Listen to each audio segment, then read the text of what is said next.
डर एक एहसास में आपका स्वागत है। इस चैनल पर आपको सुनने को मिलती हैं डरावनी और सच्ची भूतिया कहानियाँ।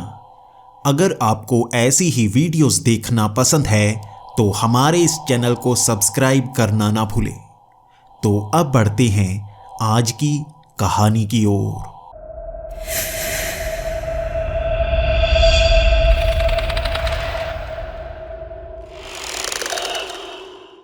हेलो दोस्तों, मेरा नाम मनोहर है और मैं नेपाल के एक छोटे से शहर का रहने वाला हूँ। मैं एक गांव से आया हूँ और अब धीरे धीरे तरक्की कर रहा हूँ। मैंने यहाँ पर 2 शोरूम खोल रखे हैं, जिस कारण अब मेरी अच्छी खासी कमाई हो रही है। लेकिन मैंने अपना बचपन बहुत ही गरीबी में बिताया था। हमारे पास खाने पीने तक के पैसे नहीं हुआ करते थे। पिताजी को एक बीमारी थी जिस कारण उनकी मौत हो गई थी जब मैं बहुत छोटा था। घर में इतनी गरीबी थी कि हमें कभी कभी आस पड़ोस से मांग कर खाना पड़ता, और यही तो होता है जिंदगी में। मैं इसी से सीखकर धीरे धीरे आगे बढ़ा। मैंने बचपन से ही काम करना शुरू कर दिया था। मैं लोगों के पास काम करने के लिए जाता। जितने कम पैसे मिलते उतने में भी हमारा घर चलता और मैं पैसे बचाता रहता। धीरे धीरे मैंने एक छोटा सा ठेला लगाया। मैं पहले अंडों का ठेला लगाया करता था और उससे पैसे कमाया करता था, लेकिन मेरा दिमाग हमेशा से ही बहुत तेज़ हुआ करता था। धीरे धीरे उस ठेले से मैंने छोटा सा रेस्टोरेंट खोला और उसके बाद जैसे जैसे पैसे कमाता गया, नई नई जगह नई नई दुकान लेता गया। मुझे अमीर बनना था। बचपन में जिस तरह से हमने गरीबी में दिन बिताए थे, मैं वो गरीबी अपने बच्चों को देखने नहीं देना चाहता था। मैं इतने पैसे कमा लेना चाहता था कि मैं हमेशा के लिए इसी तरह पैसे खर्चता रहूं, कभी मांगने की ज़रूरत ना पड़े। इसीलिए अब मैंने ये 2 शोरूम खोल रखे थे और अच्छी खासी कमाई हो रही थी। बहुत सारे प्लॉट ले रखे थे और अब तो मैं यहाँ पर बड़ी बिल्डिंग में कुछ इन्वेस्ट करने के बारे में सोच रहा था। यहाँ कई बिल्डर हैं जो मेरे अच्छे खासे दोस्त थे और मैंने वहाँ पर भी इस तरह छोटी छोटी इन्वेस्टमेंट कर रखी थी कि वो मुझसे खुश थे और कह रहे थे कि बड़ी इन्वेस्टमेंट मैं कब करूँगा। उसी का तो मैं इंतज़ार कर रहा था। लेकिन जब आपके पास ढेर सारे पैसे आने शुरू हो जाते हैं तो ढेर सारी मुसीबतें आनी भी शुरू हो जाती हैं। हमारे यहाँ पर गैंगस्टर का बहुत ज़्यादा बोलबाला है। कई गैंगस्टर्स हमसे फिरौती मांगते हैं।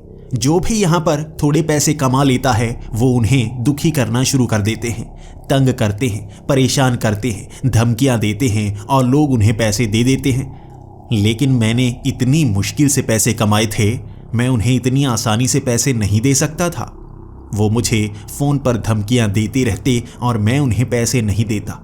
मेरे पास एक बुलेट प्रूफ कार थी। उसी के सहारे मैं जहाँ भी जाता उनसे बचता हुआ ही जाता। मुझ पर एक बार जान से मारने के लिए हमला भी हो चुका था और मैंने पुलिस में कंप्लेंट की थी, लेकिन उनकी जान पहचान बहुत ऊपर तक थी। मैं नहीं समझ पा रहा था कि कैसे वो हर बार बच जाते हैं। उनके खिलाफ सबूत कभी मिल ही नहीं पाते। और जैसा कि उन गैंगस्टर्स ने कहा था कि वो मुझे फंसा देंगे या मार देंगे, उन्होंने एक काम कर दिया। उन्होंने एक बैंक लूटा और वहाँ पर बैंक लूटने वाले को ही गोली मार दी। अपने साथी को गोली मारने के बाद एक आदमी पकड़ा गया और उसने गवाही दी कि मैं उनके साथ था। वो तीसरा आदमी, वो 3 थे। एक को उन्होंने गोली मार दी, एक भाग गया और एक ने गवाही दी कि मैं वो तीसरा था जो भागा था। अब पुलिस मेरे पीछे पड़ गई थी। मैंने तो उन्हें कहा था कि ये मैंने नहीं किया, मैं इस तरह लुटेरों की तरह बैंक क्यों लूटूंगा, लेकिन कोई मेरी बात मान ही नहीं रहा था। मेरे वकील ने कह दिया था भागने का समय है, अगर आपको पकड़ लिया शायद आपको मार दिया जाएगा, जेल तक पहुंचने नहीं देंगे और इस केस को रफा दफा कर देंगे। आपको यहाँ से भागना चाहिए, कुछ समय हमें चाहिए, सबूत इकट्ठा करने होंगे, मैं वो काम करूँगा। मेरा वकील मुझे ये कह रहा था और मुझे भागने के लिए कोई रास्ता नज़र नहीं आया। मैं नेपाल से बाहर नहीं जा सकता था और घर छोड़कर मैं जंगलों में भटकने लगा था। 2 दिनों तक जंगल में भटकने के बाद भी मुझे खाने के लिए कुछ नहीं मिल रहा था और मैं इतना परेशान हो गया था, मुझे लगा था मेरी ज़िंदगी ख़त्म होने वाली है। मैं कहीं पर नहीं जा पाऊँगा, खाना ढूंढ नहीं पाऊँगा, ज़िंदगी सही कर नहीं पाऊँगा और वो केस से मैं बच नहीं पाऊँगा। एक न एक दिन मैं पकड़ा जाऊंगा और जेल में पहुंच जाऊंगा और सालों साल केस चलते रहते हैं।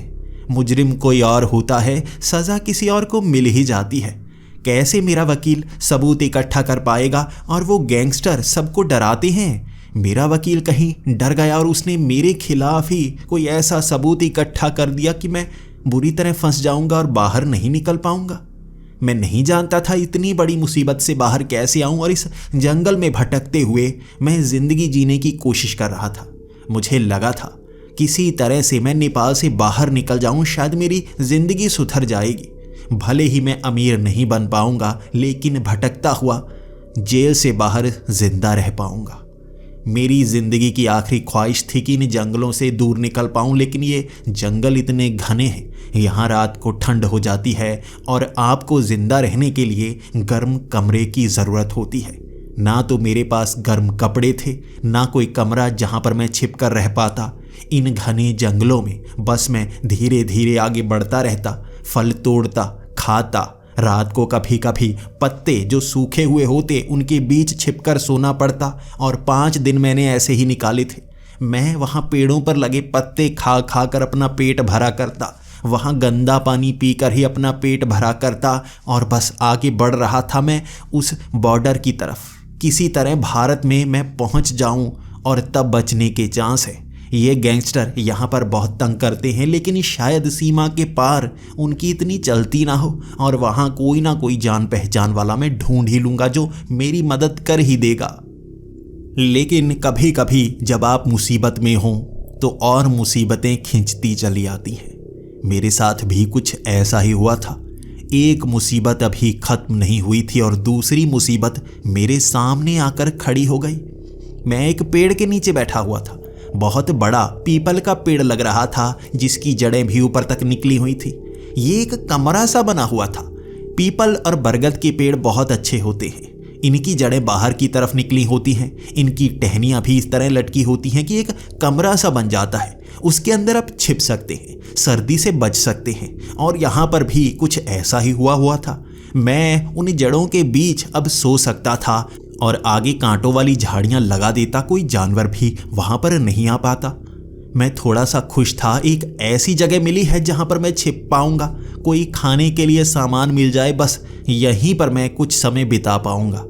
लेकिन यही तो मुसीबत थी। जैसे ही रात के 9-10 बजे होंगे, घना अंधेरा था। वहाँ आसपास से आवाज़ें आने लगी थी और चांद की रोशनी में मैं दूर दूर तक देख पा रहा था। कोई आसपास चल रहा था, लेकिन पता नहीं लग रहा था वो क्या है। मैं डरा हुआ था। कोई आदमखोर जानवर हुआ तो मैं क्या करूँगा?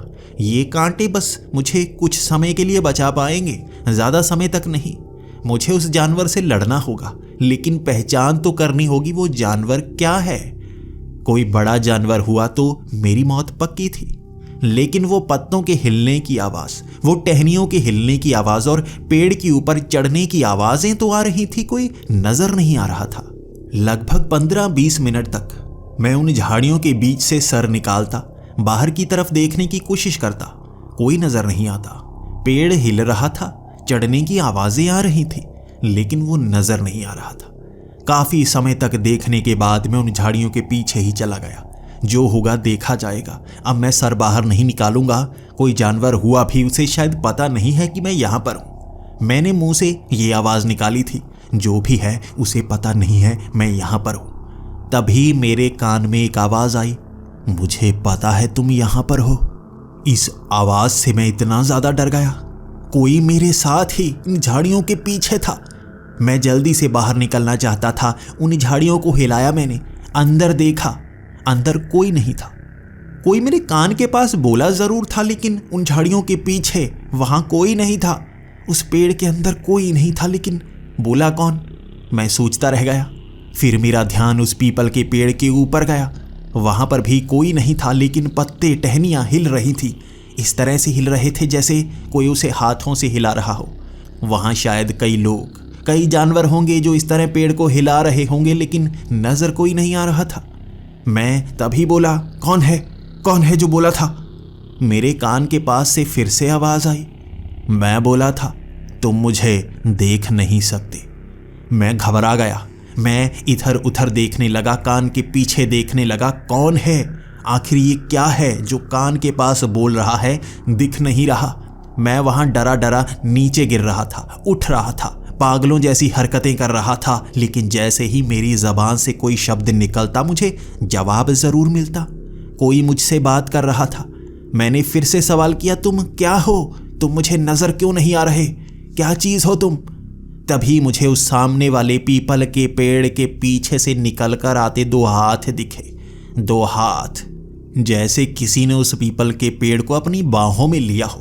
बस हाथ नजर आ रहे थे। कोई उस पीपल के पेड़ के पीछे होगा ही। मैं एक तरफ जाकर पीछे देखना चाहता था, लेकिन वो घूम जाता, बस मुझे हाथ नजर आते। 5 मिनट तक मैं यही करता रहा। मैं भागकर पीछे जाने की कोशिश करता, वो घूम जाता, बस हाथ नजर आते। इसके बाद मैं भी थोड़ा सा थक गया था और डर भी थोड़ा कम हो गया था, क्योंकि जो भी है इंसान ही है ना। उसके सफ़ेद से हाथ थे, ऐसा लग रहा था किसी विदेशी के हों, बिल्कुल सफ़ेद रंग के।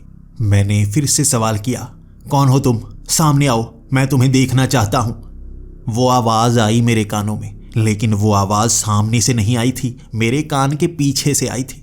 उसने कहा, तुम मुझे देख नहीं सकते, बस मुझसे बात ही कर सकते हो, कोई मुझे देख नहीं सकता।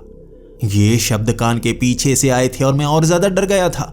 क्या चीज़ है ये? सामने खड़ी है लेकिन आवाज़ कान के पास से आ रही है। मैं डरा डरा वहाँ से भागना चाहता था। तभी मुझे सामने से वो हाथ आगे की तरफ बढ़ते हुए नजर आए। उन हाथों का आकार बड़ा हो गया था, उनकी उंगलियां लंबी हो गई थीं। वो पीपल का पेड़ बहुत ज़्यादा मोटा था।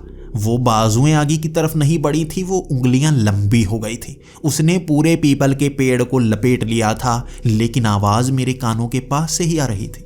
उंगलियों को इस तरह से लंबा होता हुआ देख मैं डरने लगा था, क्योंकि ये कोई इंसान नहीं कर सकता। इंसान की उंगलियां इस तरह से लंबी नहीं हो सकती। ये कुछ और था जिसकी जानकारी भी मुझे नहीं थी। मैं भूतों पर कभी यकीन नहीं किया करता था, लेकिन आज मेरी आंखों के सामने जो नज़ारा था उसने मुझे डरा दिया था और मन में भरोसा भी दिला दिया था। कुछ तो है ये जो इस दुनिया का नहीं है। ये इस तरह से बोल रहा है कि हवा से आवाज़ आ रही है, मैं देख कहीं और रहा हूँ, आवाज़ कहीं और से आ रही है। मैं पीछे की तरफ गिर गया और मेरे मुंह से यही शब्द निकले, तुम कोई भूत हो, मुझे मारना मत, मुझे मत मारना, मुझे कुछ मत करना, मैं यहाँ से जा रहा हूँ। मेरे कान के अंदर से आवाज़ आई, मैं तुम्हें नहीं मारूंगा, तुम तो खुद ही मरने वाले हो। ये शब्द मेरे कानों में पड़े थे और मैं और भी ज़्यादा डर गया था। ये मुझे मारने वाला है और उसने यही कहा है। मैं पीछे की तरफ घिसट कर उससे दूर जाने लगा और मैं कहने लगा, मुझे माफ़ कर दो, मुझे मत मारो। उसने फिर से अपने शब्द ही दोहराए, मैं तुम्हें नहीं मारूंगा, तुम तो पहले ही मरने वाले हो। वहाँ से घिसटता घिसटता मैं दूर चला गया था और दूर से ही कहा था, मुझे माफ़ कर दो, मैं यहाँ से जा रहा हूँ। उसने कहा, जहाँ भी जाओगे मरने वाले हो, वो गैंगस्टर तुम्हें छोड़ने नहीं वाले। मदद चाहिए तो वापिस आ जाना, मेरे पास तुम्हारे सवालों के जवाब है। ये उसके आखिरी शब्द थे, जिसके बाद मैं उससे दूर भागने लगा था। मैंने कुछ ऐसा देखा था जिस पर मैं यकीन नहीं किया करता था और आज यकीन हो गया था। मेरी टांगें कांप रही थी, मेरे भागने की रफ्तार बहुत ज़्यादा तेज़ थी, मेरे दिल की धड़कन ही बहुत ज़्यादा तेज़ थी, सांसें चढ़ी हुई थी। बहुत समय से कुछ अच्छा खाना नहीं खाया था, इसलिए घबराहट बहुत ज़्यादा हो रही थी। प्यास बहुत ज़्यादा लग चुकी थी और दूर जाकर एक जगह गंदा पानी खड़ा था, उसी पानी को मैं पीने लगा था। उस पानी को पीते पीते बार बार मुड़कर मैं पीछे देख रहा था और बोल भी रहा था, क्या तुम यहाँ पर हो? क्या तुम यहाँ पर हो? मुझे जवाब नहीं मिला। इसका मतलब था वो जो भी था अब मुझसे दूर है, मेरे सवालों का जवाब नहीं दे रहा। काफ़ी दूर पहुंचने के बाद सांस में सांस आई थी और अब मुझे लगा था मैं दूर आ गया हूं। लेकिन अब उसके कहे शब्द मैं याद करने लगा था। मैंने जब उससे कहा था मुझे मत मारो, तो उसने जवाब दिया था, मैं तुम्हें नहीं मारूंगा, तुम तो पहले ही मरने वाले हो। ये सोचकर मैं फिर से डरा था, लेकिन अब मुझे लगा था उसने साफ साफ ये कहा था कि वो मुझे नहीं मारेगा, मैं पहले ही मरने वाला हूं। इसका क्या मतलब? बाद में उसने ये भी कहा था, वो गैंगस्टर तुम्हें मारने वाले हैं। शायद वो मुझे मार देंगे और वो मुझे जवाब दे रहा था। उसने ये भी कहा था, मदद चाहिए तो मेरे पास आना। क्या वो मेरी मदद कर सकता है? क्या वो मुझे इस मुसीबत से बचा सकता है? लेकिन अगर वो कोई प्रेत हुआ, वो मुझे अपने पास बुलाना चाहता होगा। जानबूझकर वो मुझे वहां पर खा जाएगा, मार देगा। लेकिन अगर मारना चाहता तो पहले भी मार सकता था। मेरा शरीर कमजोर हो चुका है। मैं किसी भूत प्रेत या किसी इंसान से भी नहीं लड़ सकता। मैं किसी का मुकाबला नहीं कर सकता। तो मुझे वो आसानी से मार सकता था, लेकिन फिर भी उसने जिंदा छोड़ा। और वो कैसे जानता था कि मैं उन गैंगस्टर से बच रहा हूं और वो मुझे मारना चाहते हैं? मैं उसकी बातें भी सोच रहा था और मुझे डर भी लग रहा था। ऐसी शक्तियों से मैं मुकाबला नहीं कर सकता, तो उसके पास जाना समझदारी नहीं होगी। मुझे यहीं पर रहना होगा, उस पेड़ से दूर ही रहना होगा और उस तरफ कभी नहीं जाऊंगा। मैंने अब सफ़र दूसरी तरफ का चुन लिया था। ये जंगल जैसे मुझे याद ही हो गया था। वो पेड़ कहाँ पर मौजूद है मैं पूरी तरह से याद कर चुका था, लेकिन अब मुझे उससे दूर जाना था। अचानक वहाँ लोगों के चलने की आवाज़ आने लगी। कुछ लोग आपस में बात भी कर रहे थे और वहाँ भीड़ बनाकर आए हुए थे। 15 से 20 लोग होंगे। उनके हाथों में बंदूकें थी, कुछ के हाथ में तलवारें। तेज धार हथियार लेकर वो जंगल में किसी को ढूंढ रहे थे। एक पेड़ पर चढ़ा हुआ मैं उन्हें चुप करके देख रहा था। जब मेरे पास से 2 लोग गुजरे, उनकी बातें साफ साफ सुनी जा सकती थी। यही जंगल है ना? उस वकील ने यही जंगल बताया था ना? तो यहाँ होना चाहिए वो। यहाँ हम पूरे जंगल में ढूंढेंगे, कहीं ना कहीं वो मौजूद होगा। उसे यहीं पर मारकर गाड़ देना है, किसी को पता नहीं चलना चाहिए। ये मुझे ढूंढ रहे थे। अगर मैं इनके हाथ में लग गया तो जिंदा नहीं बचूंगा। जैसा कि उस प्रेत ने कहा था, मैं पहले ही मरने वाला हूं। उसे सब पता है और उसने ये भी कहा था, मदद चाहिए तो मेरे पास आना। अब क्या वो मेरी मदद कर सकता है? क्या एक प्रेत एक इंसान को बचा सकता है या जानबूझकर फंसाएगा कि मैं भी मरकर उसके जैसा प्रेत बन जाऊं? मुझे नहीं पता, लेकिन इतने लोगों से मैं बच नहीं पाऊंगा। जैसे ही वो 2 लोग उस पेड़ से थोड़ा आगे की तरफ निकले थे, बाकी भी उस पेड़ के ऊपर से मुझे दिख रहे थे। वहां 15 से 20 लोग थे। वो अभी मुझसे थोड़ा दूर हो चुके थे और मुझे अब भागना था उनसे दूर। और एक ही दिशा थी जिस तरफ मैं भाग सकता था। हर तरफ वो थे। मैं उस पेड़ की तरफ ही भाग सकता था। अब क्या वो प्रेत मेरी मदद करेगा या मैं वहां पहुंचा मुझे खुद ही मार देगा? इसका जवाब मुझे मिलने वाला था। उस पेड़ से मैं नीचे उतरा और छलांग लगाकर जब मैं पत्तों पर गिरा था, वो आवाज़ हुई थी और वो लोग मेरी तरफ चलना शुरू हो गए थे। वो मेरा पीछा करेंगे। मुझे यहाँ से दूर निकलना होगा। यहाँ छिपने के ज़्यादा जगह नहीं है, लेकिन उस पेड़ के अंदर छिपने के लिए मैंने अच्छी जगह बनाई हुई थी। कोई जानवर तक नहीं पता कर पाता, इंसान तो क्या ही पता कर लेगा। वहीं छिप सकता हूँ, उस प्रेत के पास। मैं भागता गया और वो भीड़ भी मेरे पीछे थी। वो जानते थे आवाज़ें कहाँ से आ रही हैं, इसीलिए वो भी भागते हुए मेरा पीछा कर रहे थे। उन्होंने अभी तक मुझे देखा नहीं था और अगर वो देख लेंगे तो मुझे मार ही देंगे। भागता भागता उस पेड़ के पास 3 घंटों में पहुंचा था। हाँफता हाँफता उस पेड़ के नीचे बनी उस जगह में मैं छिप गया था। झाड़ियाँ मैंने आगे लगा दी थी और कानों में हाथ रखकर मैं कहने लगा था, मुझे मत मारना, मुझे मत मारना। वो मुझे जिंदा नहीं छोड़ेंगे, तुम भी मुझे मत मारना। मेरे कानों के पास से फुसफुसाहट की आवाज़ आई, मैंने तो तुम्हें पहले ही कहा है, मैं तुम्हें नहीं मारूंगा, तुम तो पहले ही मरने वाले हो। कान के पास आई वो आवाज़ सुनकर मैं डर गया था और वहाँ से भागना चाहता था, लेकिन भाग कर जाऊँ कहाँ? बाहर वो लोग मुझे दिखाई दे रहे थे। यहाँ से मैं निकला तो वो भी मुझे जान से मार देंगे और उन गैंगस्टर का तो पता ही है, वो तो मुझे मारने ही आए हैं। इसने तो अब भी कहा है मैं तुम्हें नहीं मारूंगा, तो इस पर थोड़ा भरोसा किया भी जा सकता है। मैंने भी फुसफुसाहट में कहा, तुम सच में मुझे नहीं मारोगे? क्योंकि अगर मैं बाहर निकला ये मुझे जान से मार देंगे। जवाब वही, मैं तुम्हें नहीं मारूंगा, मैं कत्ल नहीं करता। मैं अब उससे बातें करना चाहता था, क्योंकि उससे सवाल करूंगा वो जवाब तो ज़रूर देगा। अब तक उसने हर सवाल का जवाब दिया था। मैंने कहा, तुम क्या हो? क्या तुम एक प्रेत हो, कोई चुड़ैल हो, कोई राक्षस हो? तो उसने कहा, बिना देखे कैसे कह सकते हो मैं प्रेत हूँ, राक्षस हूँ, और तुम्हें मेरी आवाज़ चुड़ैलों जैसी नजर आती है? भले ही मेरी माँ कहा करती थी मेरी आवाज़ थोड़ी लड़कियों जैसी है, लेकिन क्या सच में मेरी आवाज इतनी लड़कियों जैसी है कि तुम मुझे चुड़ैल कह रहे हो? मैंने कहा, नहीं नहीं, मेरे कहने का यह मतलब नहीं है। मैं बस ये जानना चाहता हूं कि तुम क्या हो।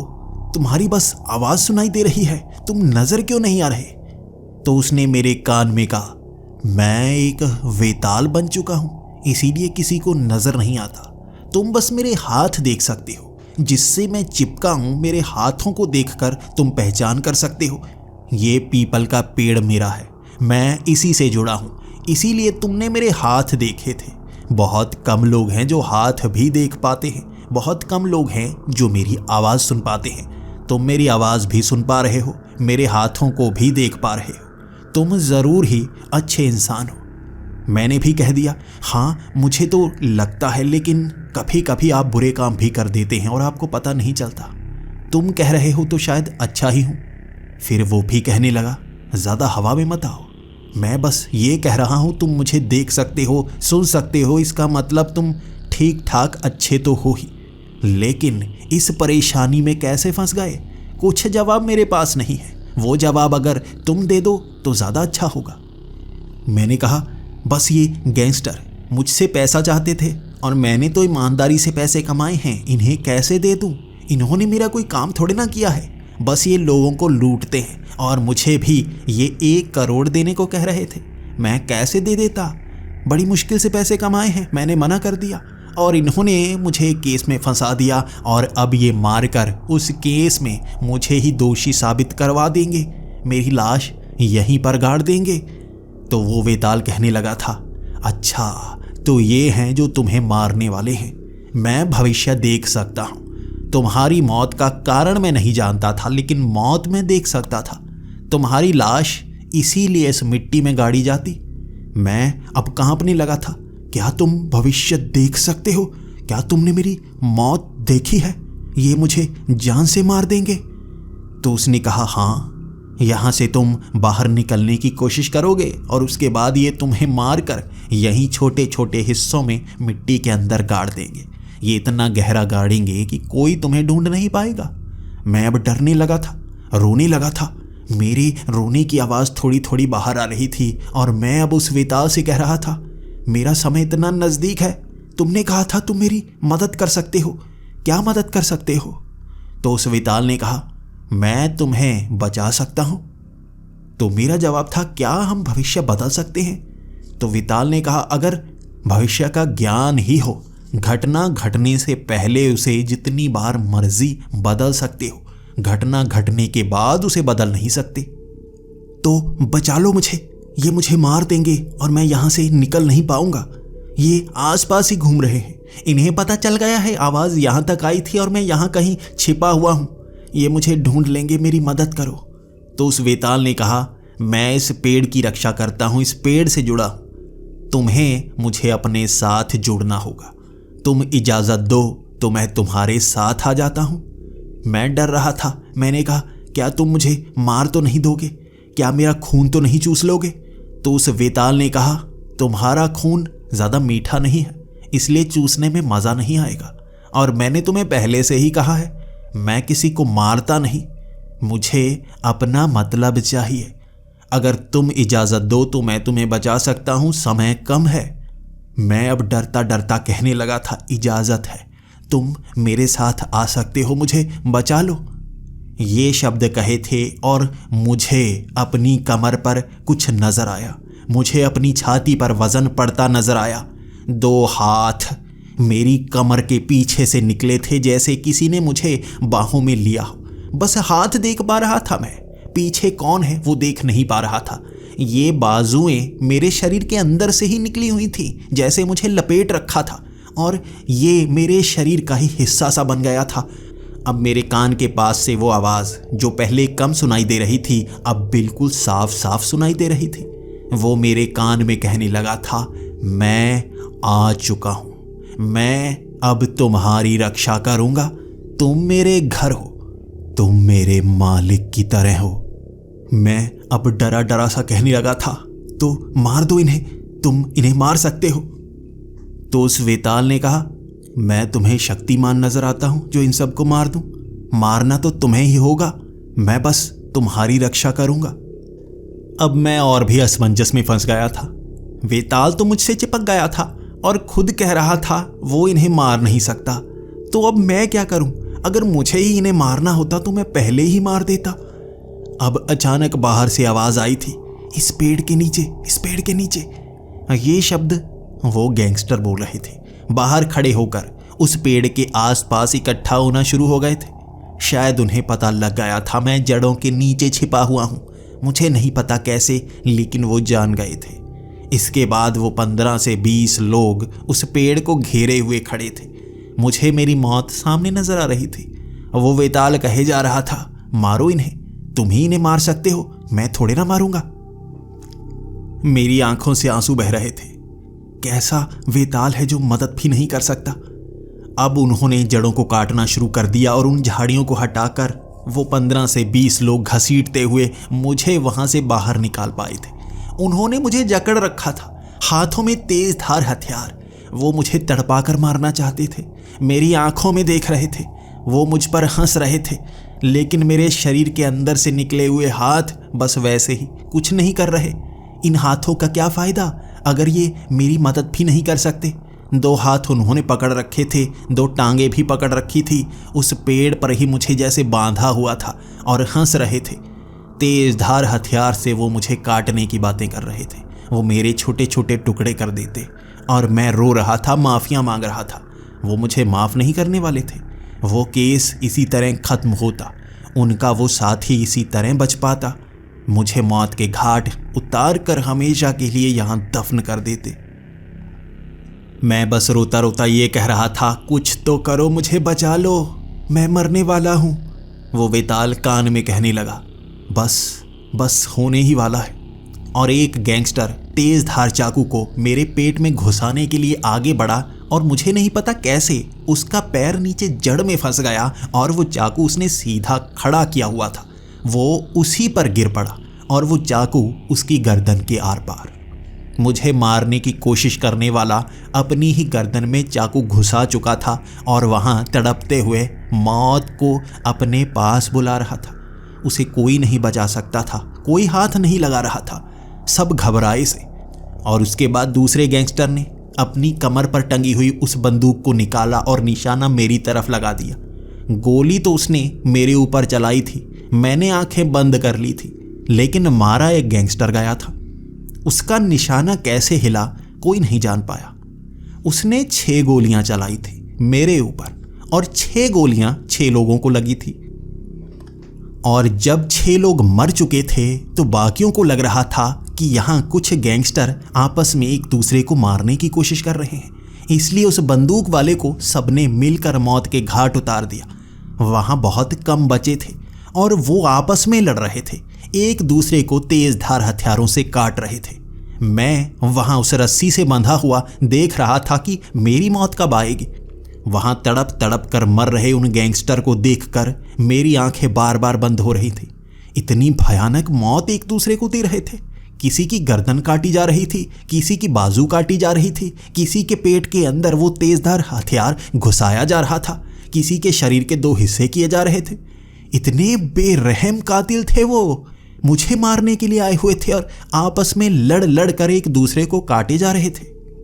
मैंने आंखों के सामने मौत का तमाशा देखा था और 2 हाथ उन्होंने कब मेरी वो रस्सी खोल दी मुझे भी पता नहीं चला। मेरे कान में कहा, मैंने कहा था ना तुम्हारी रक्षा करूंगा। तो देखो, वहां उन्हें आपस में लड़ते हुए देख मैं हैरान था। एक दूसरे को मौत के घाट उतार दिया और सबसे लंबा और तगड़ा वाला बचा था, लेकिन मेरे अंदर हिम्मत इतनी भर गई थी, मैं सामने खड़ा हो गया था। उसके हाथ में एक बड़ी सी लठ थी। वो उस लठ को मेरे करीब ला रहा था क्योंकि वो अकेला बचा था, सबको मौत के घाट उतार दिया था। मैं शायद अकेला उससे कभी लड़ नहीं पाता अगर वेताल साथ ना होता।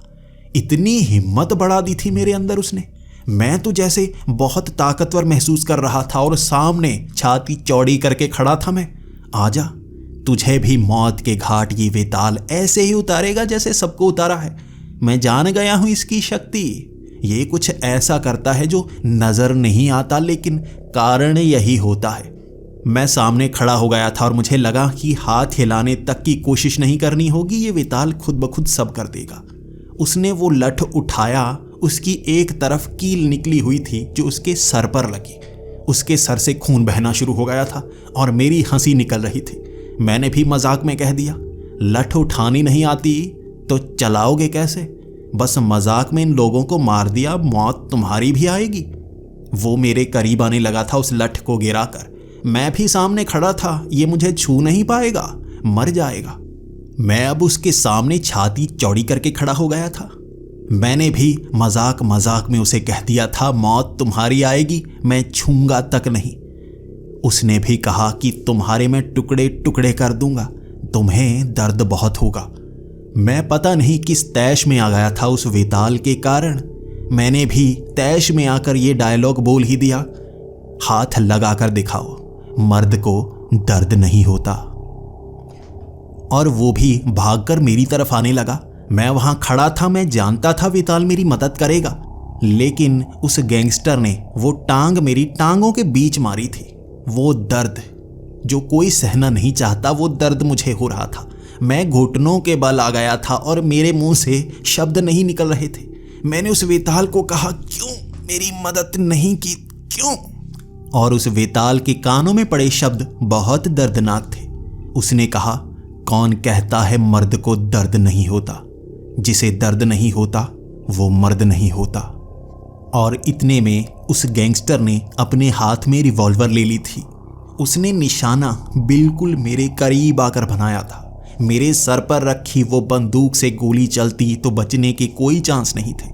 उसने गोली चलाई, उस पिस्तौल से गोली निकली, लेकिन उल्टी। उसका वो गंजा सर खुल चुका था और खून वहां पड़ा हुआ था।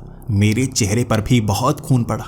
मुझे लगा था वो गोली मुझे लगी है, लेकिन वो उल्टी चली थी जो उसके सर के आर पार चली गई थी। मैं अब भी जिंदा था, लेकिन दर्द से कराह रहा था।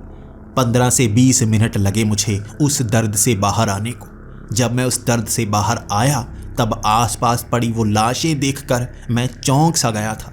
मुझे हिम्मत बंधी थी कि मैं उनसे बच गया हूँ। वो वेताल हमेशा मेरी रक्षा करेगा, लेकिन एक सवाल था, वो ये सब कर सकता था तो उसने वो टांग रोकी क्यों नहीं? ये असहनीय दर्द मुझे देना ज़रूरी था, और वो दर्दनाक डायलॉग, क्या ज़रूरत थी उसकी?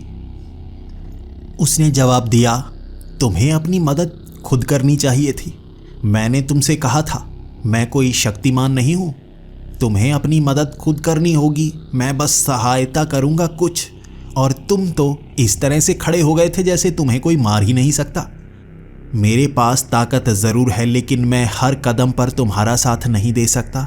तुम्हें भी कुछ ताकतवर बनना होगा। मेरी आंखों से आंसू निकल आए थे। ये मेरी मदद करेगा ज़रूर, लेकिन अपनी शर्तों पर। अब मैंने उससे सवाल किया था, लेकिन मुसीबत अभी टली नहीं है। ये लाशें बिछ चुकी हैं और उनकी संख्या बहुत ज़्यादा है। वो मुझे कभी ना कभी दोबारा ढूंढेंगे। तो उस वेताल ने कहा, मैं भी तैयार हूँ, तुम्हारे साथ जुड़ा हुआ हूँ। मुझे कुछ खुशी हुई, ये मुझे बचा लेगा, लेकिन उस मुसीबत से हमेशा के लिए बाहर नहीं निकालेगा। मैंने कहा, क्या तुम मुझे इस मुसीबत से हमेशा के लिए बाहर निकाल सकते हो? उन गैंगस्टर को सिर्फ मारना ही नहीं है, मुझ पर जो केस चल रहा है वो सब, क्या तुम ये सब खत्म कर सकते हो? उस वेताल का जवाब बहुत अच्छा था। उसने कहा, मैं सबका अंत कर सकता हूँ, तुम्हें इस पूरी परेशानी से बाहर निकाल सकता हूँ, लेकिन तुम्हें भी मेरी मदद करनी होगी। मुझे भी तो कुछ चाहिए। मैं कुछ समय के लिए चुप सा हो गया। फिर मैंने कहा, क्या चाहिए तुम्हें? क्या तुम्हें अपनी 25 कहानियों का जवाब चाहिए? तो वो गुस्से में मेरा पेट भींच कर कहने लगा, तुम्हें मैं वेताल 25 ही नजर आता हूँ? मुझे कहानियों के जवाब नहीं चाहिए, मुझे मदद चाहिए। अब मैंने उससे सवाल किया कि तुम्हें चाहिए क्या फिर? तो उसने जवाब दिया कि मुझे एक बदला चाहिए और एक खाना चाहिए। बहुत समय हो गया है, अच्छा खाया ही नहीं, पत्ते खाकर गुजारा करना पड़ रहा है। मैंने कहा, हाँ मुझे भी। उसने कहा कि अब हमें शहर जाने की ज़रूरत है। मैं डर रहा था, शहर कैसे जाएंगे? कोई मुझे पहचान गया, अगर ये गैंगस्टर आ गए तो वहाँ उस भीड़ में बचना मुश्किल होगा, और पुलिस ने पकड़ लिया तो। तो वो वेताल कह रहा था, कोई कुछ नहीं करेगा, मेरा यकीन करो। मैंने भी कुछ घबराहट में कहा, हाँ तुम पर यकीन तो है, लेकिन कभी कभी तुम तोड़ भी देते हो वो यकीन। इसका जवाब मुझे नहीं मिला, लेकिन चलकर अब मुझे शहर जाना था ये मैं जान गया था। वो वेताल मेरे साथ ही था। मेरा शरीर थोड़ा सा भारी नजर आता। जब भी कहीं पर मैं चलने की कोशिश करता, ऐसा लगता जैसे भारी चीज मैंने कंधे पर उठा रखी है, लेकिन शरीर में एक अलग सी जान भी आ गई थी, एक शक्ति भी। मेरी उंगलियों में इतनी शक्ति कभी नहीं थी कि मैं किसी लकड़ी को उंगलियों से ही तोड़ पाता। बड़े बड़े मोटे लठ को भी मैं उंगलियों से तोड़ पा रहा था। शरीर मेरा बलवान सा हो गया था। ये शक्ति उस वेताल की थी। इसीलिए तो वो कह रहा था, तुम्हें अपनी मदद खुद करनी होगी। जितनी मदद ये कर सकता है ये करता है, बाकी शक्ति के सहारे हमें खुद करनी पड़ती है। उसे शहर में पहुंचने में 8 घंटे का सफ़र लगता अगर मैं चलता, लेकिन इसकी शक्ति कैसी थी। मैं भागकर वो सफ़र 3 घंटे में कर चुका था। मेरी रफ्तार किसी चीते से कम नहीं थी। वो जंगल से बाहर आने में 3 घंटे का समय कोई इंसान नहीं लगा सकता। मैं चीते से ज़्यादा तेज़ भागकर शहर पहुंचा था और सांस भी नहीं चढ़ी हुई थी।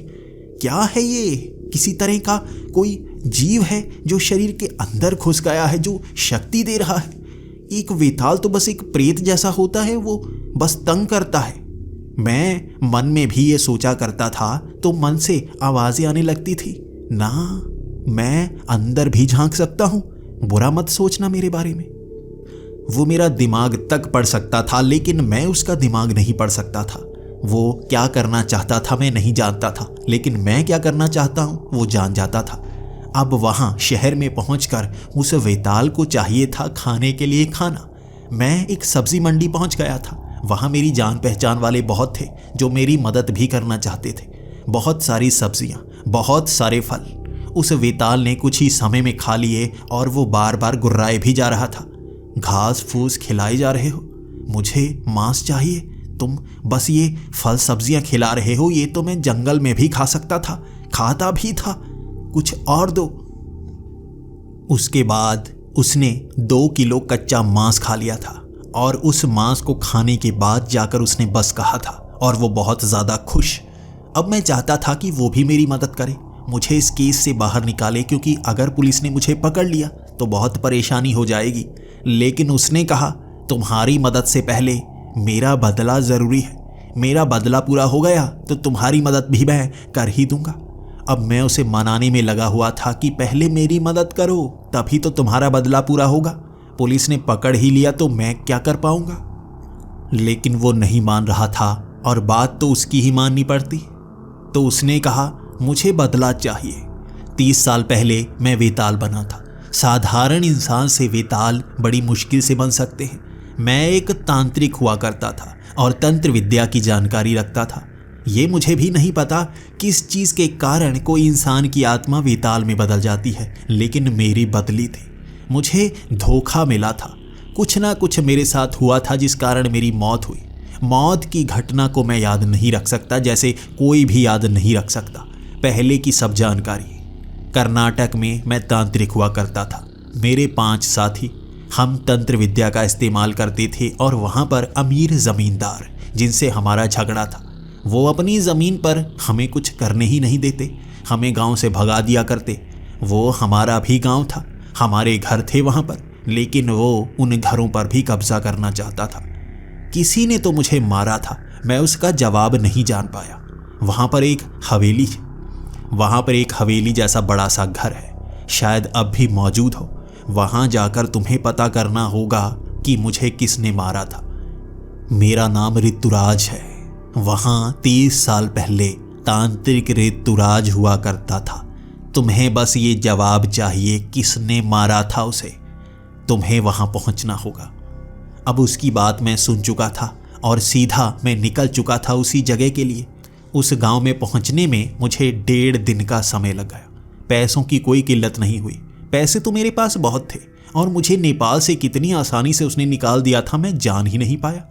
हर कोई मुझे जैसे पहचान ही नहीं पाता, मेरा चेहरा भी जैसे उसने बदल दिया होता। 2 बार मैं पुलिस वालों के सामने से गुजर गया और वो मुझे पहचान ही नहीं पाए। मेरा चेहरा कुछ बदल देता ये, मेरे चेहरे के हाव भाव, मेरी आंखें थोड़ी चौड़ी कर देता जिससे शक्ल अजीब सी लगने लगती। ये कमाल का वेताल था जो मेरे रंग रूप को बदल कर मुझे और ही इंसान बना देता और इसीलिए उसके गांव में मैं पहुंच गया था।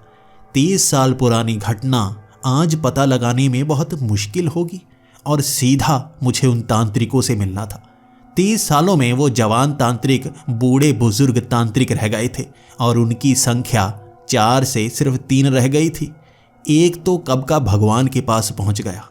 और उन तांत्रिकों से जब मैं मिला तो वो मुझे देखकर हैरान थे।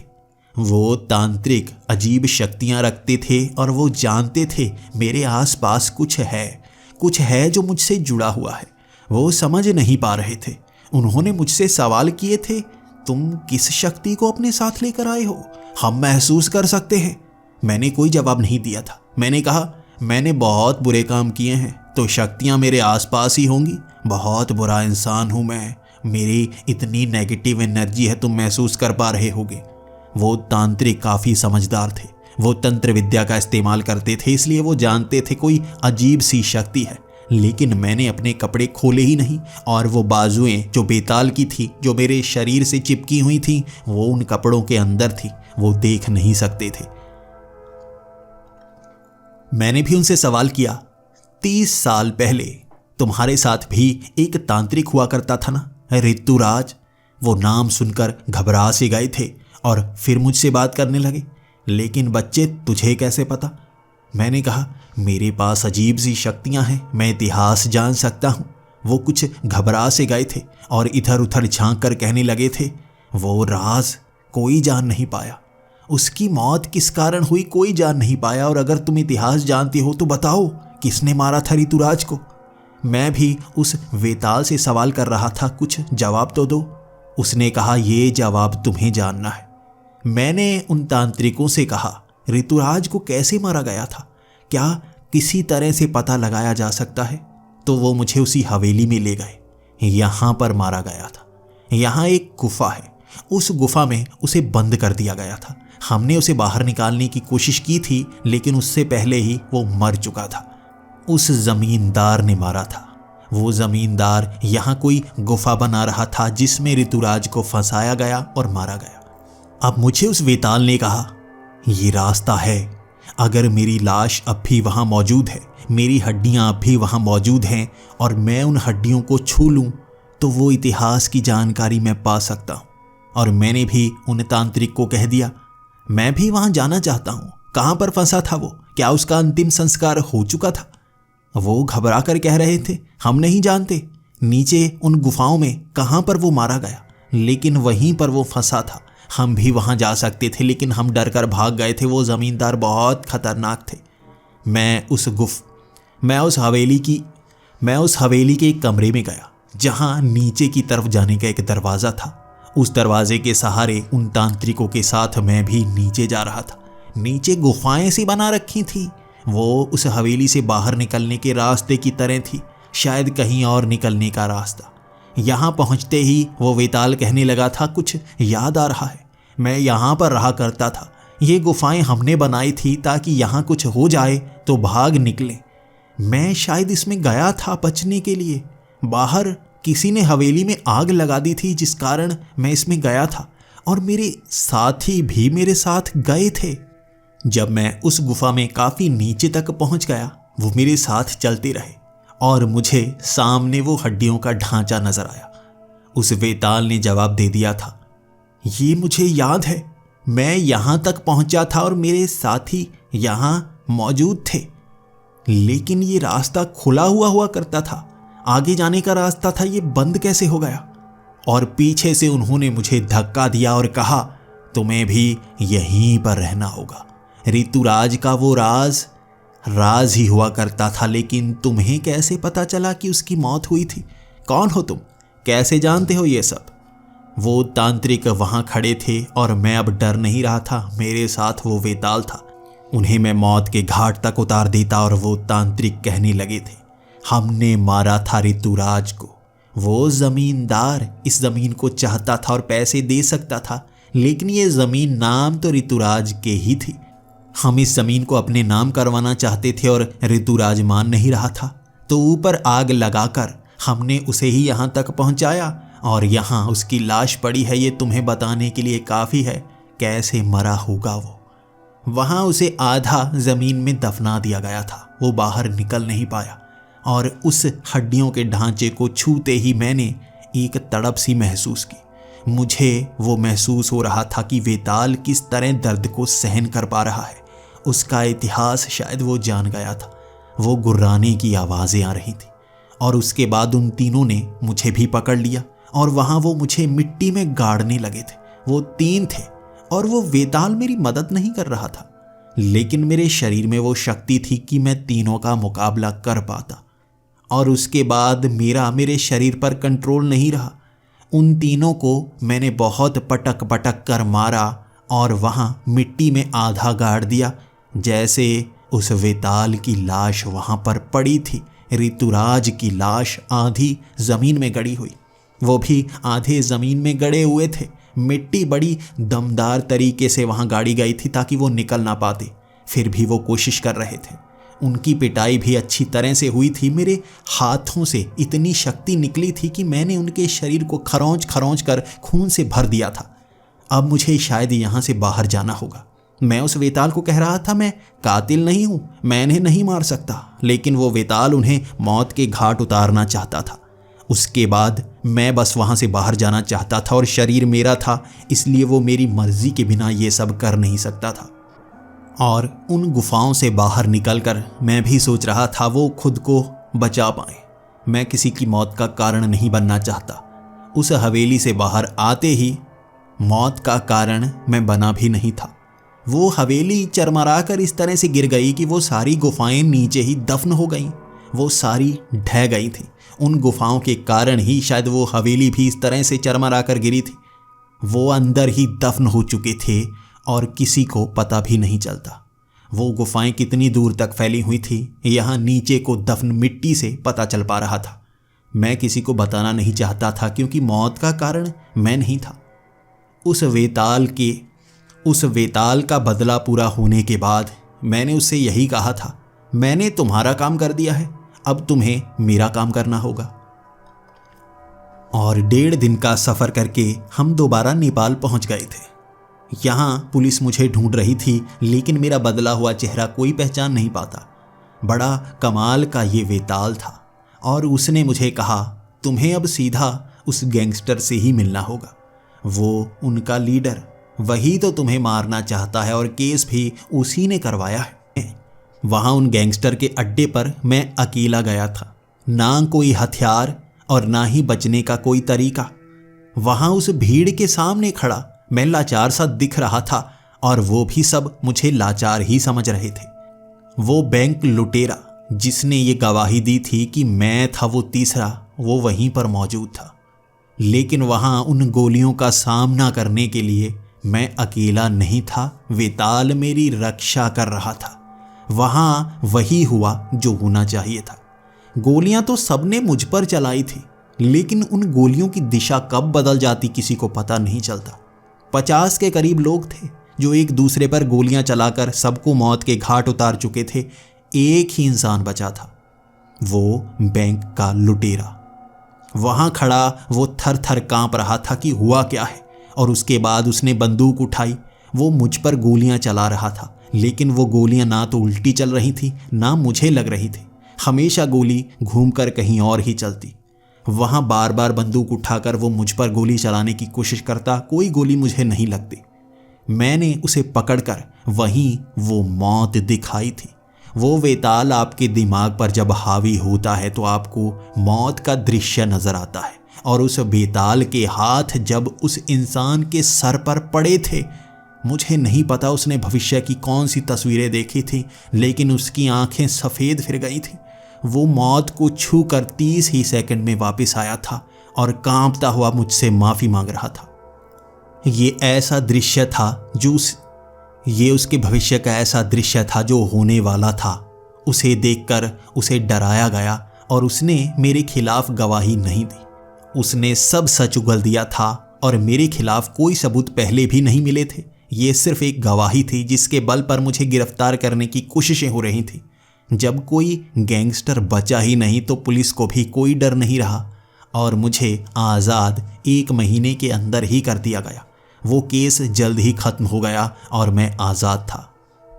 मेरे आज़ाद होने के बाद मुझे अपनी नई ज़िंदगी नज़र आ रही थी, लेकिन मैं अपनी नई ज़िंदगी साधारण जीना चाहता था। वो मेरी कमर पर लगे हुए हाथ, उस वेताल के, मेरे कानों में पड़ने वाली वो आवाज़, वो हमेशा सुनाई देती और मैंने उससे कहा था, तुम भी आज़ाद हो, तुम जा सकते हो।